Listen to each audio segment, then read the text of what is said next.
दोस्तों, कहानी की शुरुआत होती है क्लासरूम से, जहां पर हम एना नाम की एक लड़की को देखते हैं जिसे कुछ लड़के छेड़ रहे थे।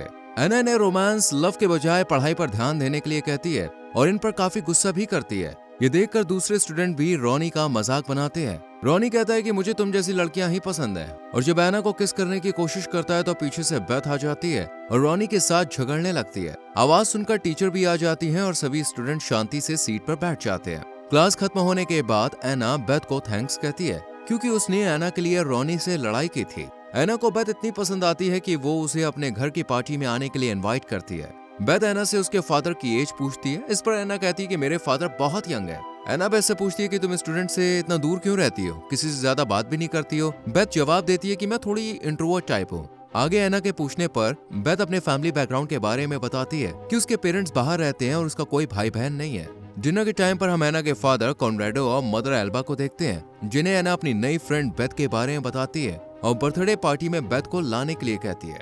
रात को कॉनराडो अपने लैपटॉप पर ईमेल यूज कर रहा होता है, तभी उसे एक ईमेल से अट्रैक्टिव फोटो सेंड होती है, लेकिन अपनी वाइफ को पास देख कॉनराडो इसे बंद कर देता है और अपनी वाइफ के साथ रोमांस करने लगता है, जिससे वाइफ को उस पर शक न हो। कॉनराडो की वाइफ इससे इंटीमेट होने के लिए कहती है और ये भी फुल मूड में इंटीमेट होने लगता है। इधर बेथ को सपने में एक आदमी दिखता है जो बाथरूम में उसके साथ जबरदस्ती कर रहा था। ये देखकर बेथ जल्दी से उठ जाती है और काफी डरी हुई नजर आती है। अगली सुबह एना और बेथ को हम कैफेटेरिया में उदास देखते हैं क्योंकि इनके एग्जाम्स चल रहे थे। एना मूड ठीक करने के लिए पार्टी में आने के लिए कहती है। बेथ भी पार्टी में उसके साथ रहने के लिए कहती है। वहीं कॉनराडो को ऑफिस में देखते हैं, जो अपनी सेक्रेटरी से अपनी वाइफ के बर्थडे के लिए फ्लाइट चेक करने के लिए कहता है। सीता कुछ जरूरी बताना चाहती थी, लेकिन इतने में ही कैरन कॉनराडो को ऑफिस रूम में ले जाती है। कल रात का मैसेज कैरन ने भेजा ही था, इसलिए कॉनराडो इसे डांट लगाता है, जिस पर कैरन रोने लगती है। रात को दोनों ड्रिंक करते हैं और कॉनराडो अपनी बीवी की बुराई करने लगता है। इसी बीच कैरन कॉनराडो को सीड्यूस करने लगती है और कॉनराडो भी कैरन के क्लोज आकर उसके साथ इंटीमेट हो जाता है। कुछ देर के बाद कॉनराडो अपनी बीवी को फोन पर बताता है कि ऑफिस वर्क की वजह से वो लेट हो जाएगा।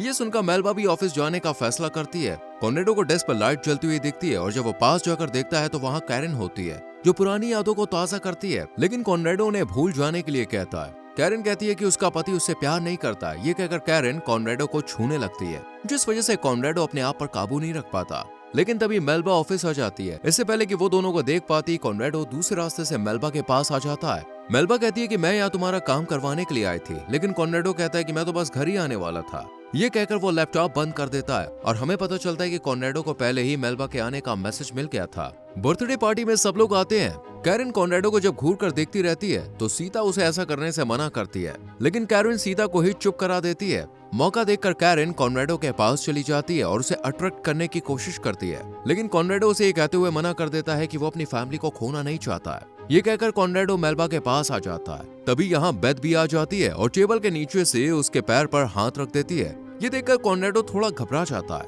लेकिन तभी इसका दोस्त माइक आता है, जिससे मिलने के बहाने कॉनराडो बेथ से दूर चला जाता है, लेकिन इसकी नजरें बेथ पर ही रहती हैं। अगले दिन ऑफिस में जब कॉनराडो काम में बिजी था, तभी सीता आकर उसे कुछ डॉक्यूमेंट देती है और बताती है कि ऑफिस के सभी लोग जा चुके हैं। इसी बीच कॉनराडो के पास बेथ का मैसेज आता है, लेकिन कॉनराडो अगले दिन रिप्लाई देता है। इतने में ही सीता आ जाती है, मीटिंग के बारे में याद दिलाती है। कॉनराडो सीता से मीटिंग रूम सेट करने के लिए कहता है और सीता के चले जाने के बाद दोबारा बेथ से बात करने लगता है। इधर स्कूल में बेथ भी फोन पर बिजी होती है और तभी एना बेथ के पास आकर खड़ी हो जाती है और पूछती है कि वो किसे मैसेज कर रही है। बेथ कोई जवाब नहीं देती, इसलिए एना फोन छीनने लगती है, लेकिन बेथ फोन नहीं देती है। दोपहर में कॉनराडो बेथ के मैसेज को इग्नोर कर काम पर ध्यान देने की कोशिश करता है, लेकिन बेथ के बार बार मैसेज करने की वजह से वो काम पर ध्यान नहीं दे पाता और बेथ से पीछे छुड़ाने की कोशिश करता है और कहता है कि उसकी वाइफ उसे बुला रही है, इसलिए जाना होगा। बेथ कॉनराडो को रोकने के लिए एक बोल्ड तस्वीर सेंड करती है, लेकिन तभी कॉनराडो की वाइफ बुला लेती है और कॉनराडो को जाना पड़ता है। रात को कॉनराडो कुछ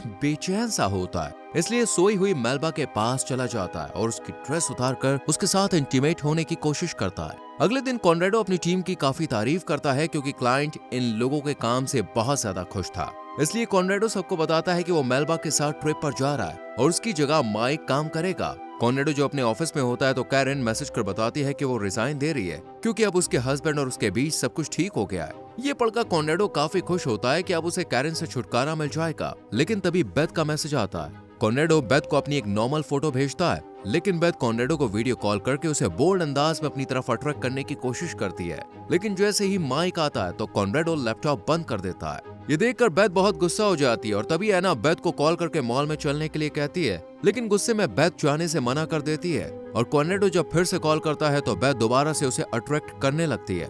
सीता कॉनरेडो को बाहर से देख रही होती है। सेटिस्फाइड होने के बाद बेथ कॉल कट कर देती है। अगले दिन बेथ और एना क्लास में बैठी हुई होती है और बेथ एना से बाथरूम का कहती है और बाथरूम में आकर कॉनरेडो को वीडियो कॉल करने लगती है और फिर से बोल्ड अंदाज में कॉनरेडो को अपनी तरफ लुभाती है। लेकिन कुछ देर के बाद एना आकर बेथ को दवाई और पानी देती है क्योंकि उसे लग रहा था कि बेथ के पेट में दर्द है। इधर हम रेस्टोरेंट में मेल्बा को देखते हैं जो कि कॉनरेडो के बाहर आने का वेट कर रही थी।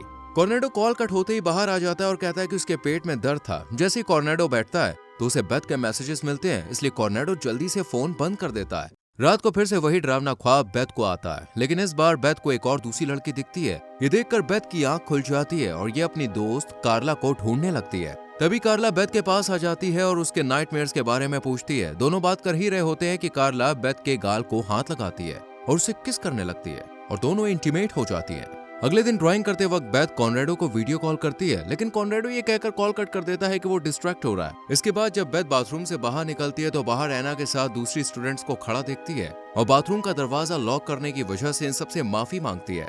बेथ कॉनरेडो को मैसेज करती है और मिलने के लिए कहती है, लेकिन पूरे दिन कॉनरेडो बेथ को रिप्लाई नहीं देता। शाम को कॉनरेडो बेथ को रिप्लाई देता है और मिलने से मना कर देता है। ये देख बेथ एना के साथ एक तस्वीर कॉनरेडो को भेजती है और उसे धमकाती है कि अगर तुम नहीं मिले तो वो एना को सब बता देगी। ये देखकर कॉनरेडो तुरंत ही अपने घर जाता है और बेथ को अपनी फैमिली के साथ डिनर करता हुआ देखता है। फैमिली के कहने पर कॉनरेडो को भी साथ में डिनर करना पड़ता है। मेल्बा बेथ को कॉनरेडो के अंडरगारमेंट सेल करने वाले ऑनलाइन बिजनेस के बारे में बताती है। इसी दौरान बेथ टेबल के नीचे से कॉनरेडो के पैर को टच करने लगती है। मेल्बा जब कॉनरेडो को थोड़ा परेशान देखती है तो पूछती है, सब ठीक है ना? इस पर कॉनरेडो कहता है कि बस वर्क स्ट्रेस है। तभी बेथ चम्मच उठाने के बहाने टेबल के नीचे से कॉनरेडो को हाथ लगाती है। ये देखकर कॉनरेडो दवाई का बहाना बनाकर यहाँ से चला जाता है। रात को कॉनरेडो बेथ को मैसेज करता है और देखता है कि बेथ ने उसे मैसेज नहीं किए। इससे कॉनरेडो थोड़ा उदास होता है और नीचे पानी पीने आ जाता है और यहाँ इसे एंटी डिप्रेसेंट की दवा दिखती है, जिसे बेथ आकर छीन लेती है और बताती है कि आज रात मैं एना के साथ रुकी हूँ। कॉनरेडो बेथ पर गुस्सा करता है कि वो उसकी फैमिली के इतना क्लोज ना आए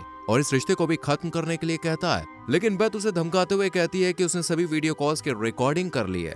ये सुनकर कॉनरेडो शांत हो जाता है। कुछ समय के बाद बेथ कॉनरेडो से होटल के बारे में पूछती है कि वो किस होटल में मिल रहे हैं, लेकिन इतने में ही मेल्बा की कॉल आ जाती है जो इसकी बिजनेस ट्रिप के लिए बेस्ट ऑफ लक कहती है। कुछ देर के बाद बेथ फिर से कॉनरेडो को मैसेज करती है और कॉनरेडो भी मिलने के लिए राजी हो जाता है और कुछ देर बाद ही होटल के कमरे में पहुंच जाता है। यहाँ बेथ पहले से ही मौजूद होती है। कॉनरेडो अपने और बेथ के लिए ड्रिंक बनाता है, लेकिन बेथ डिनर करने के लिए कहती है। इस पर कॉनरेडो कहता है कि मैं अपनी वाइफ के साथ डिनर करता हूँ। दोनों ड्रिंक करते हैं और फिर बेथ कॉनरेडो को अपने पास खींचती है और दोनों इंटीमेट हो जाते हैं। ऐसे ही दोनों टाइम टू टाइम मिलते रहते हैं। बेथ कॉनरेडो को मैसेज कर एक और मीटिंग के लिए कहती है, लेकिन मिलने से पहले कॉनरेडो बेथ की दवाई के बारे में पता लगाता है और साथ ही इसे बेथ के फादर के बारे में भी पता चलता है और ये शख्स भी खुद को बेथ का फादर बताता है। इसके बाद बेथ और कॉनरेडो दोनों मिलते हैं और फिर से दोनों एक दूसरे के करीब आ जाते हैं। एक दिन बेथ अपने घर पे होती है और देखती है कि कॉनरेडो उसे घर के बाहर चुपके से देख रहा है। ये देखकर कॉनरेडो जल्दी से यहाँ से चला जाता है। बेथ कॉनरेडो को मैसेज करके बताती है कि वो महीने के लास्ट में मिला करेंगे।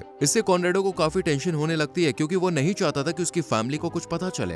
एक रात बेथ कॉनरेडो को मैसेज करके पूछती है कि वो उसे इग्नोर क्यों कर रहा है। इस पर कॉनरेडो बताता है कि उसका बिजनेस डाउनफॉल में चल रहा है। एक दिन बेथ कॉनरेडो को मैसेज करती है कि अगर वो उससे नहीं मिला तो वो एना को सब बता देगी। ये देखकर कॉनरेडो मेल्बा को अकेले छोड़ जल्दी से होटल में जाता है और यहाँ कैरन होती है और फिर बेथ आकर कहती है कि अगर तुम हम दोनों के साथ इंटीमेट हुए तो मैं तुम्हें आजाद कर दूंगी। कॉनरेडो राजी हो जाता है और कुछ देर के बाद बेथ कॉनरेडो को मार डालती है और कैरन को भी जहर दे देती है। लास्ट में हमें पता चलता है कि जो आदमी बेथ के साथ सपनों में जबरदस्ती करता था वो उसका ही फादर था। बेथ को कॉनरेडो में भी अपने फादर की झलक दिखी, इसलिए उसने कॉनरेडो को मार दिया और फिर बेथ कॉनरेडो की सभी वीडियो कॉल्स डिलीट कर देती है। ये लड़की बेथ नहीं बल्कि जैकलिन सैंचोस है। बेथ की तो 2 साल पहले ही डेथ हो गई थी और इस बात के बारे में कॉनरेडो को भी पता चल गया था। बेथ ये सोचकर खुश थी कि उसने अपने फादर जैसे एक और इंसान से छुटकारा पा लिया और यहीं पर कहानी खत्म हो जाती है। दोस्तों, अगर आपको इस मूवी का लिंक चाहिए तो हमारे टेलीग्राम चैनल को ज्वाइन कीजिए, जिसका लिंक आपको डिस्क्रिप्शन में मिल जाएगा। साथ में इस वीडियो को लाइक और शेयर करके हमारे चैनल को सब्सक्राइब करके बेल आइकॉन प्रेस करें, जिससे आपसे आने वाली मूवीज एक्सप्लेनेशन मिस ना हो। मिलते हैं आपसे अगली वीडियो में। Till then, bye bye, take care.